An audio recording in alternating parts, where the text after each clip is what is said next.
ఇంకా మన last time Ganagapuram యాత్రకి వెళ్ళినటువంటి సభ్యులు ఆ గ్రూప్ అలాగే ఉంది. బోల్డ్ అని మెసేజ్లు, బోల్డ్ అని అది ఫుల్ సందడి చేస్తుంటుంది ఆ గ్రూప్ కదా. సభ్యులందరూ కూడా చాలా యాక్టివ్ గానే ఉంటుంటారు, స్పందిస్తూ ఉంటారు. ఏదైనా వీడియోలు పెట్టినా మనము, లేకపోతే వాళ్ళకి సంబంధించి ఏమైనా వీడియోస్ పెడుతూ ఉంటారు. It's nice nice thing. Continue అవుతుంది ఆ గ్రూప్. సుమారుగా చాలా మంది ఉన్నారు. రైట్. అయితే అందులో ఒక మెసేజ్ చేశారు. దీన్ని మరి మీరు ఎలా చూస్తారు, మీరు ఎలా అర్థం చేసుకుంటారు, ఎలా అర్థం చేసుకోవాలి అనేది ఒకసారి మీరు చెప్పాలి. చెప్తాను. చదవనా? మన గ్రూప్ లో అందరికీ శుభోదయం, శుభప్రదం, జయప్రదంగా మన యాత్ర సంపూర్ణం అయ్యింది. కానీ ఇది చాలా రోజులైంది యాక్చువల్ గా. ఇప్పుడు చదువుతున్నాను నేను. మీకంటా పడలేదు, నాకంటా పడలేదు. రైట్. మన యాత్ర సంపూర్ణమైంది, కానీ నా ఆరోగ్యం బాగోలేదని చాలా బాధపడ్డాను. చనిపోతానేమో అని అనుకున్నారు. అంతగా బాగోలేదు. అప్పుడు స్రవంతి అమ్మని, దత్తాత్రేయ స్వామిని ఒక్కసారి మనసులో అనుకుని కళ్ళు మూసుకున్నా. అంతే. స్రవంతి అమ్మ నా దగ్గరికి వచ్చి నా నుదుటికి విభూతి ధారణ చేశారు. నా పొట్ట మీద చేయి వేసి నిమురుతూ ఇకలే అన్నారు. అంతే. నా ఒళ్ళు చెమటలతో తడిసిపోయింది. మీకెందుకు చెప్తున్నాను అంటే, దత్తాత్రేయ స్వామి స్రవంతి అమ్మ రూపంలో నా దగ్గరకు వచ్చారు. మీలో ఎవరికైనా ఎప్పుడైనా సమస్య ఉంటే స్రవంతి అమ్మని ఒక్కసారి మనసులో అనుకోండి చాలు అంటూ ఆవిడ మెసేజ్ పెట్టారు. యా, ఎట్లా చూస్తారు ఈ మెసేజ్? నేను అంటే ఆ మెసేజ్ వచ్చిందేమో ఓవర్లుక్ చేశానేమో, నాకు ఓవర్లుక్ చేసినట్టుగానే గుర్తుంది. చదివినట్టుగా అయితే నాకు ఎక్కడ అనిపించలేదు. అయితే మనతో పాటు ఇంకో ఆవిడ, మాకు తెలిసిన ఆవిడ కూడా ట్రిప్కి వచ్చారు. ఆవిడ కాల్ చేశారు. చేసి, శ్రవంతి గారు మిమ్మల్ని అందరూ అసలు దేవతనే అనుకుంటున్నారండి. ఇట్లా హీలింగ్ చేస్తాను కదా నేను. ఆ అమ్మాయికి మెడ నొప్పి తగ్గింది. మాస్టర్ ఈకే గారిని తలుచుకొని హీలింగ్ చేస్తే వెంటనే మెడ నొప్పి తగ్గి 10 నిమిషాలు పడుకుని పోయింది ఆ అమ్మాయి. 2 నిమిషాల్లోనే అట్లా తగ్గింది. ఒకళ్ళకేమో ఇట్లా జ్వరం తగ్గింది, మాకు ఇలా అయిందని చెప్పి వాళ్ళ అనుభూతి ఆవిడకి ఫోన్ చేశారు. నాకు బాగా దగ్గర వ్యక్తి కాబట్టి తనతో కాల్స్ మాట్లాడుతూ ఉంటారనమాట అందరూ. మీరు చెప్పండి మేడంకి, మేడం బిజీగా ఉంటారు కాబట్టి మీకు చెప్తున్నాం అని చెప్పి చెప్తూ ఉంటారు. అంటే నేను అన్నాను, అది వాళ్ళ అభిమానం అండి, అలా పెంచుకున్నారు వాళ్ళు అంతే అని చెప్పి నేను అనుకున్న మాట వాస్తవమే. అభిమానం కిందకే నేను చూశాను. కానీ స్వామి అంతర్లీనంగా ఏం చెప్పాలి అని అనుకున్నారు అన్నది మాత్రము నాకు కూడా ఒక 2 నెలల తర్వాత అర్థమైంది పద్మిని. ఎందుకంటే నీకు తెలుసు, నేను ఈ మధ్య కొంచెం గానగాపురం ఆయన దయ వల్ల ఫ్రీక్వెంట్ గా వెళ్తున్నాం అని చెప్పి నీకు తెలుసు కదా. వెళ్ళినప్పుడు ఈయనతో పాటు నేను వెళ్ళాను. వెళ్తే అక్కడ నాకు 2 జరిగాయి అనుభవాలు. ఏంటనంటే, సుదర్శన హోమం చేస్తున్నారు. చేస్తూ ఉంటే, అమ్మ ఒక బ్రాహ్మడు తగ్గిపోయారు, మరి మీరేమన్నా ఒకడని తీసుకొని వస్తారా అని అంటే, నేను జనరల్ గా విజయ్ గారిని అడుగుతాను. అంటే ఆయన ఏదున్నా పిల్లలకి చూసుకోవాలి కదా, ఆయన ఇంట్లో ఉండాలి. చిన్న పిల్లవాడు వాళ్ళ బాబు. మరి 2 days 3 days ఉండాలి అంటే ఇంట్లో పనులు కూడా ఉంటాయి కదా. ఈసారి మళ్ళీ వస్తానండి అని అన్నారు. అన్న తర్వాత నేను అయ్యప్ప ఉన్నారు కదా, మనకి క్యాటరింగ్ చేస్తారు కదా, ఆయనని అడుగుదామని అనుకున్నాను. కానీ మళ్ళీ నా వల్ల వాళ్ళకి వర్క్ డిస్టర్బ్ అయిపోతుందేమో అన్న ఉద్దేశంతో అడగకుండానే నేను వచ్చేసాను. గానగాపురం వెళ్ళిన తర్వాత చూసుకుంది ఏంటంటే, ఇంపార్టెంట్ మెడిసిన్స్ ఇంట్లోనే మర్చిపోయాము. వేసుకోవాల్సిన మెడిసిన్స్ ఇంట్లోనే ఉండిపోయాయి. అవి ఎక్కడ దొరకవు. గానగాపురంలో అస్సలు దొరకవు. రిటర్న్ రావాల్సింది ఆ మెడిసిన్ కోసం. రిటర్న్ వెళ్ళిపోదాము అని అంటే, ఊరుకో అట్లా ఏం కాదు చూద్దాంలే అని ఈయన అనడము. నేను మళ్ళీ అయ్యప్పకి ఫోన్ చేసి రిక్వెస్ట్ చేసి, మీరు రండి, ఇది స్వామి చెప్పిందే. ఎందుకంటే ఎప్పుడైతే అతను వస్తాడో అప్పటి నుంచే స్టార్ట్ అవుతుంది అనమాట హోమం. ఎట్లా హోమానికి టైం ఉంది. ఇది స్వామివారి అనుగ్రహంగానే భావించాలి. ఇంకా మీరు తప్పించి ఎవరు లేరు నాకు తెచ్చిపెట్టేవాళ్ళు. ఇంకో అబ్బాయి ఉన్నాడు రవి, కానీ అతను కూడా ఊరు వెళ్ళిపోయాడు అనమాట. నువ్వే తీసుకుని రా అయ్యప్ప అని చెప్పడము. అతను నా మాట పాపం నిజంగానే ఇంటికి వెళ్ళి ఆ మెడిసిన్స్ తీసుకొని, ఇంట్లో వాళ్ళు కూడా పాపం అతను ఎక్కడున్నాడో కొంచెం ర్యాపిడోలో పంపించి మందులు అయితే తీసుకొచ్చాడు పాపం, ఎట్లాగో అట్లాగా సుదర్శన హోమం చేసుకున్నాడు.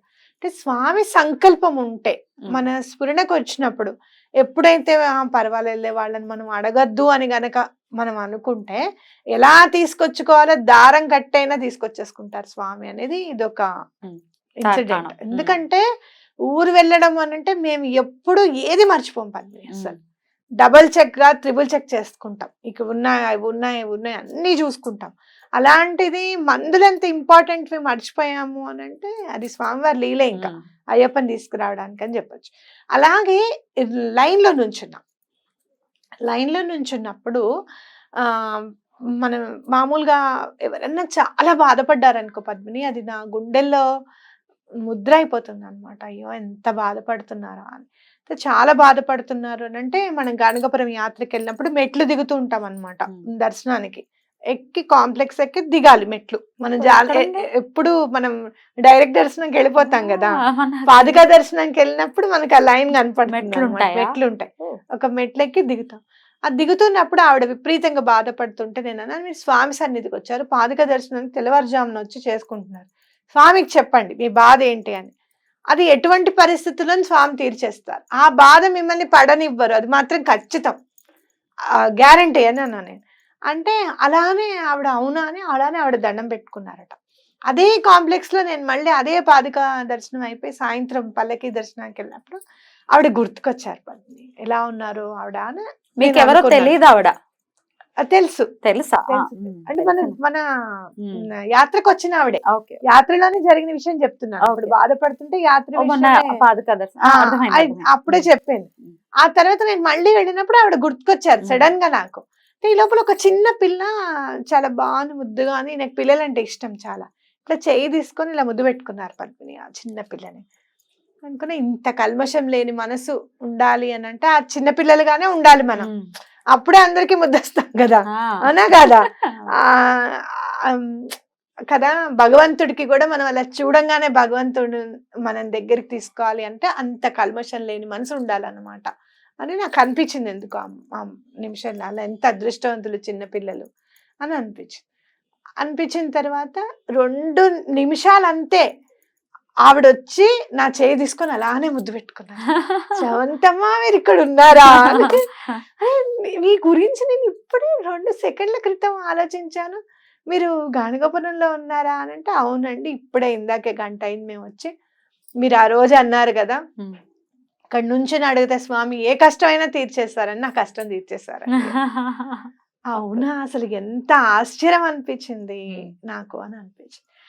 ఇందులో మనం చూడాల్సింది ఏంటి అంటే స్వామి సశరీరంగానో తన రూపంలోనో రావాల్సినది అవసరమే లేదు. ఏ రూపంలో, నా రూపంలో రావచ్చు, నీ రూపంలో రావచ్చు, ఇంకో రూపంలో రావచ్చు, మనుష్య రూపంలో ఏదైనా, గాలిగా కూడా రావచ్చు. పెద్ద గాలి వీచిందండి అప్పుడు నాకు చాలా ఆనందం అనిపించింది, లేచి కూర్చోగానే నాకు రోగం తగ్గిపోయిందని కూడా చెప్పచ్చు. ఎలాగో అలా వచ్చే స్వామి మాత్రం తప్పకుండా ప్రాబ్లమ్ ని సాల్వ్ చేస్తారు. ఇందులో స్వామి మనకి ఏం చెప్పారు అని అంటే గనక ఆ యాత్ర సఫలీకృతమైంది అనేది ఖచ్చితంగా చెప్పారు. ఎందుకనంటే ఎప్పుడైనా ఎవరైనా యాత్ర వేస్తే గనక అందులో ఉన్న వాళ్ళందరి పుణ్యం కూడా కలుస్తున్నారు. అంతే. ఎప్పుడైతే మనం 11 సార్లు 11 మందిని చదివి 11 సార్లు చదివితే 108 సార్లు చదివినట్టు అయిపోతుంది, 121 సార్లు చదివినట్టు అవుతుంది. సామూహికానికి పవర్ ఉంటుంది చాలా. అందులో ఎక్కడైతే మనం సామూహికంగా వెళ్తామో మన బాధని మర్చిపోయి మనం వెళ్తాం. ఫస్ట్ ఉన్న వాళ్ళతో అయితే సంతోషంగా మాట్లాడాలి కదా, అవునండి మా అమ్మాయి ఇంతే, మావాడు ఇంతే, మేము ఇలానే పూజ చేసుకుంటాం అని చెప్తే అందులోనే మనకి సొల్యూషన్ కూడా దొరుకుతూ ఉంటుంది. ఒక్కొక్కసారి ఈసారి ఇలా చేయండి, ఎందుకు అవుదో చూద్దాం అని చెప్పి ఒకళ్ళు అంటూ ఉంటారు మరి.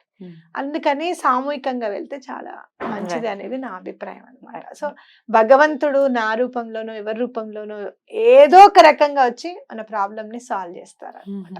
ఇంకా మళ్ళీ అసలు తర్వాత స్వామివారు మళ్ళీ ఇంకా ఎలాంటి ఇది చూపించారు అని చెప్పి నీకు నెక్స్ట్ ఎపిసోడ్ లో చెప్తాను. తప్పకుండా ఇంకొక అనుభవాన్ని కూడా ఖచ్చితంగా డెఫినెట్ గా ఇన్స్పైర్ చేస్తుంది. అలాగే మీరు అన్నట్టుగా ఆయన సన్నిధిలో నుంచుని ఆ గోపురాన్ని చూస్తూ గనక మీరు చెప్పారు, నాకు కూడా చెప్పారు, దండం పెట్టుకుంటే తీరనటువంటి కోరిక ఉండదు అని ఎంత ఘంటాపదంగా చెప్పారో అది ముమ్మాటికి సత్యం, అందులో ఎటువంటి సందేహమే లేదు. బ్యూటిఫుల్ అక్క, చాలా మంచి ఎక్స్పీరియన్సెస్ ని నాతో పాటు పంచుకున్నారు డెఫినెట్ గా.